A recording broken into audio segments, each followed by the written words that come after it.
గారు జాయిన్ అయ్యారు, ఆయనతో మాట్లాడదాం, తర్వాత మీతో మాట్లాడతాను. సత్యనారాయణ గారు నమస్తే అండి. Good evening Lakshminath. సత్యనారాయణ గారు, ఆర్సీబీ ఎలాగైతే కప్పు కొట్టింది, ఈసాల కప్పు నమ్దు అంది, ఎలా ఫీల్ అవుతున్నారు అందరూ, ఏమనుకోవాలి, మీ అనాలిసిస్ చెప్పండి.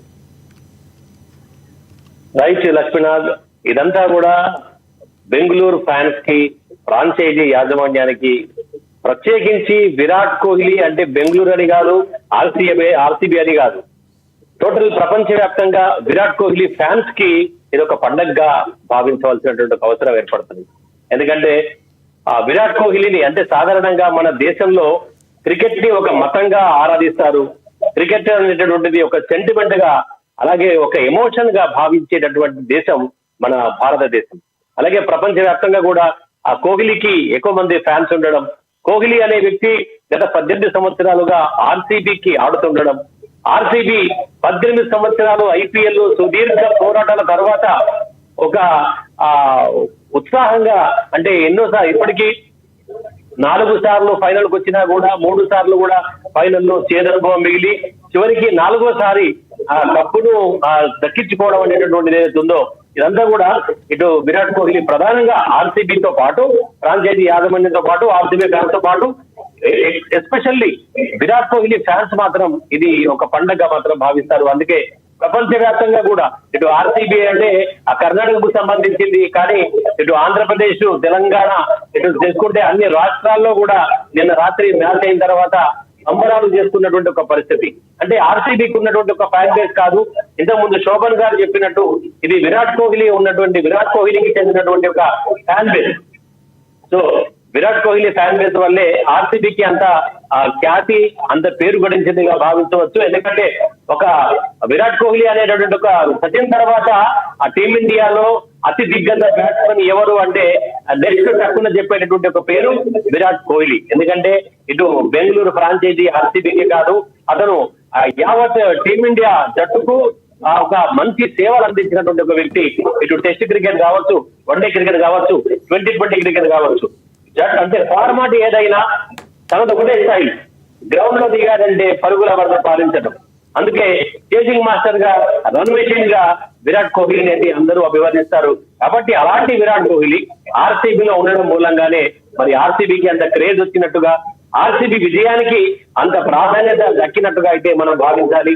ఎందుకంటే మనం నేటి మ్యాచ్ చూస్తుంటాం, మ్యాచ్ లో ఇటు అంటే ఫ్యాన్స్ కి, అంటే క్రికెట్ కి ఎంత ప్రాధాన్యత ఇస్తారు అనేటటువంటి దాన్ని మనం గమనించినట్టయితే, ఇటు కర్ణాటకలో నిన్న మొత్తం మ్యాచ్ కూడా సెలవు ప్రకటించేసి, అంటే కంపెనీలు మ్యాచ్ చూసేందుకు వీలుగా సెలవును ప్రకటించేసి మ్యాచ్ ని ఎంజాయ్ చేయమని తమ ఉద్యోగులకు చెప్పాయంటే ఎంత ఆరాటం. అంటే తమ జట్టు అంటే బెంగళూరు జట్టు కప్పు సాధించాలి, కప్పు కొట్టాలి అనేటటువంటిది. అంటే ఇది చాలా సాధారణం. అంటే ఒక ఇటు క్రికెట్ అవగాహన లేని వ్యక్తికి కానీ, లేదంటే క్రికెట్ అంటే తెలియని వ్యక్తికి కానీ ఒక వింత అనిపిస్తుంది. ఏంటి పిచ్చి అనుకుంటారు. అంటే ఇంతకుముందు గతంలో ఎవరైతే క్రికెట్ ఇష్టం లేని వాళ్ళు మాట్లాడుతుంటారు, లేదంటే ఏ దేశం గెలిస్తే, ఏ రాష్ట్రం గెలిస్తే ఏమొస్తుందని. అది చాలా తప్పు. ఏమొస్తుంది కాదు, ఒక రకమైన అనుభూతి వస్తుంది. ఎందుకంటే అక్కడ కప్పు గెలిచిన తర్వాత ఆ ప్లేస్ లో మనమే ఉన్నామా, మనమే ఆడామా, ఆ కప్పు మనమే అందుకున్నామా అనేటటువంటి ఒక ఆనందం ప్రతి ఫ్యాన్ లో కూడా కనపడుతుంది. కాబట్టి ఫ్యాన్స్ అంతా రెట్టించిన ఎమోషన్ కి గురవుతారు. అయితే సత్యనారాయణ గారు, ఏదైతే ఈ పటేదార్ యొక్క కెప్టెన్సీ ఉందో, ఈ కెప్టెన్సీని ఎలా చూడాలంటారు ఈసారి మనం?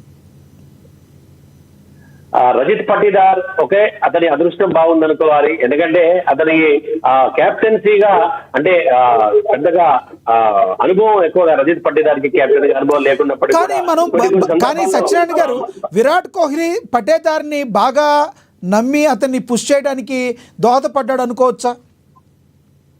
100% వెనక విరాట్ కోహ్లీ లాంటి ఒక సీనియర్ బ్యాట్స్మెన్, ఒక సీనియర్ సలహాదారు, ఒక జట్టుకు అతడు ఇప్పుడు మెంటార్స్ ఎట్లయితే ఆ అవతల అంటే గ్రౌండ్ అవతల మెంటార్స్ ఎలా ఉంటారో, అట్లాగే గ్రౌండ్ అంటే ఇన్ ద గ్రౌండ్ అంటే అక్కడ ప్రత్యక్షంగా గ్రౌండ్ లో టీమ్ కి ఒక మెంటార్ గా మనం విరాట్ కోహ్లీని భావించవచ్చు. ఎందుకంటే ఎప్పటికప్పుడు అతని యొక్క సలహాలు, సూచనలు తీసుకొని ఇటు బౌలింగ్ స్టేజ్ విషయంలో కానీ, లేదంటే అక్కడ ప్రత్యర్థి బ్యాట్స్మెన్ మరి బౌలింగ్ ని చీల్చి చెండాడుతున్న సమయంలో, 4లు 6లు బాదుతున్న సమయంలో మరి బౌలర్ కి ఒక రకమైనటువంటి ఒక ధైర్యాన్ని, అలాగే ఒక భరోసాని కల్పించేటటువంటి ఒక అవసరం ఏర్పడుతుంది. ఎందుకంటే బౌలర్ ఒక రకమైన డిప్రెషన్ కి వెళ్ళిపోయేటటువంటి, అంటే ఆ తర్వాత బంతుల్ని వేయడంలో, ఇప్పుడు ఉదాహరణకి వరుసగా 2-3 బంతుల్లో 4లు 6లు బాడాలంటే 3వ బంతి 4వ బంతి ఆటోమేటిక్ గా కాస్త దూరంగా వేయాలని చెప్పేసి వైడ్ కావడము, లోపు కావడము, ఆ తర్వాత బౌలర్ తన లయ కోల్పోతాడు. అంటే నెక్స్ట్ బౌలింగ్ ని అనుకున్న రీతిలో, అనుకున్న ప్లేస్ లో ఎక్కడైతే కరెక్ట్ గా లైన్ అండ్ లెంత్ లో బౌల్ చేయలేకపోతాడు. ఎందుకంటే అతను కూడా మనిషే కాబట్టి. ఎందుకంటే ప్రతి మనిషిలో ఒక వీక్నెస్ అనేది ఉంటుంది, ఖచ్చితంగా ఉంటుంది. ప్రతి మనిషిలో కూడా ఒక బలహీనత అనేది గ్యారంటీగా ఉంటుంది. ఒక ఒత్తిడి అనేది ఖచ్చితంగా ప్రతి మనిషిలో కూడా ఉంటుంది. ఎందుకంటే అలాంటి ఫైనల్ మ్యాచ్ ఆడుతున్న సమయంలో, ఎందుకంటే ఒక రాష్ట్రానికి, అంటే అక్కడ ఫ్రాంచైజీకి ఒక కప్పు తెచ్చేటటువంటి గత 18 ఏళ్లుగా ఆ కప్పు కోసం పోరాడుతున్న సమయంలో, ఫైనల్ మ్యాచ్ ఆడుతున్న సమయంలో, అందులోనూ ఖచ్చితంగా ప్రతి ఆటగాడిలో కూడా విరాట్ కోహ్లీ కూడా దానికి పెద్ద ప్రత్యేకత కాదు. ఎందుకంటే విరాట్ కోహ్లీ కూడా మంచి కాబట్టి అతనికి కూడా ఇలాంటి సెంటిమెంట్స్, ఇలాంటి ఒత్తిళ్లు సహజంగా ఉంటాయి. అందుకే మనం చూడొచ్చు, ఖచ్చితంగా మ్యాచ్ ముగిసిన తర్వాత భావోద్వేగంతో అతను ఆ గ్రౌండ్ లోనే ఆ కన్నీళ్లు పెట్టుకున్నటువంటి ఒక స్థితి మనం చూసాము. ఒక ఎమోషన్. ఎందుకంటే ఖచ్చితంగా 18 ఏళ్లుగా ఆడుతున్నాడు, 18 ఏళ్లుగా 4 సార్లు ఫైనల్కి వచ్చాడు.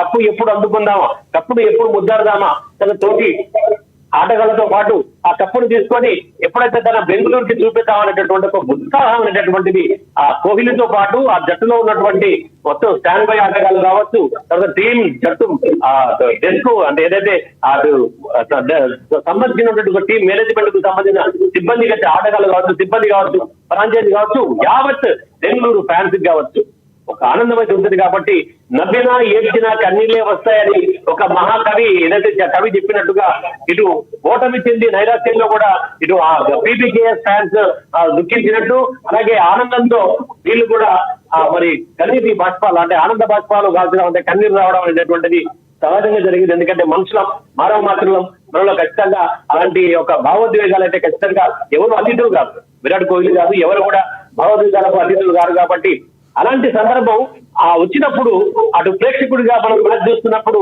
మనలో కూడా తెలియని ఏదో ఒక ఆందోళన, అలాంటి ఒక భావోద్వేగం ఖచ్చితంగా వస్తుంది. ఇప్పటికే అయితే సత్యనారాయణ గారు, ఇప్పటికే T20లో అదేవిధంగా టెస్టులకి రిటైర్మెంట్ ప్రకటించాడు కోహ్లీ.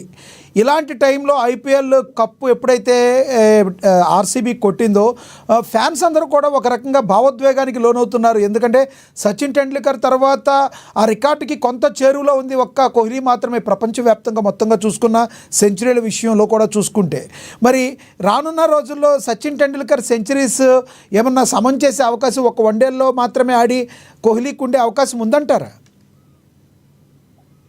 చాలా కష్టం లక్ష్మీనాథ్. ఎందుకంటే 3 ఫార్మాట్ లో ఎప్పుడైతే ఒక ప్లేయర్ ఆడతాడో అప్పుడు మాత్రమే ఈజీగా ఉంటది. కాబట్టి కేవలం ఒక టెస్ట్ మ్యాచ్లు మాత్రం, ఒక వన్డేలు మాత్రం అన్నప్పుడు, ఎందుకంటే సిరీస్ లో ఎప్పుడో ఒకసారి జరుగుతూ ఉంటాయి వన్డేలు, అంటే ఒక బ్యాట్స్మెన్ కంటిన్యూగా అన్ని ఫార్మాట్లలో ఆడగలిగినప్పుడే ఆ ఫామ్ అనేది కంటిన్యూ కొనసాగుతూ ఉంటది. అకస్మాత్తుగా డైరెక్ట్ గా టెస్ట్ లోకి వెళ్ళి, ఎందుకంటే వన్డేస్ డిఫరెంట్, మళ్ళీ ఇప్పుడు 3 ఫార్మాట్లు కూడా క్రికెట్ కి ప్రతిదీ ఒక డిఫరెన్స్ ఉంటాయి. ఇప్పుడు టెస్ట్ మ్యాచ్ కి ఒక డిఫరెంట్ ఆట తీరు ఉంటుంది, వన్డేకి ఒక డిఫరెంట్ ఆట తీరు ఉంటుంది, అలాగే 2020 కూడా. అందుకే విరాట్ కోహ్లీ లాంటి బ్యాట్స్మెన్ ఎప్పుడైతే ఆటకు స్వస్తి పలకాడు అంటే ఆ స్వస్తి చెప్తాడు, గుడ్ బై చెప్తాడు అనుకున్నప్పుడే ప్రపంచం అంతా కూడా ఏర్చేసింది. కొంతమంది ఆటగాళ్లు ఎవరైతే రిటైర్మెంట్ పై పునరాలోచించుకోవాలని, నిర్ణయాన్ని వాయిదా వేసుకోవాలని చెప్పేసి సీనియర్ క్రీడాకారులు కూడా, సీనియర్ హిట్టర్స్ కూడా సోషల్ మీడియాలో తమ యొక్క అభిప్రాయాలు వ్యక్తం చేసిన సంఘటనలు మనం చూడొచ్చు.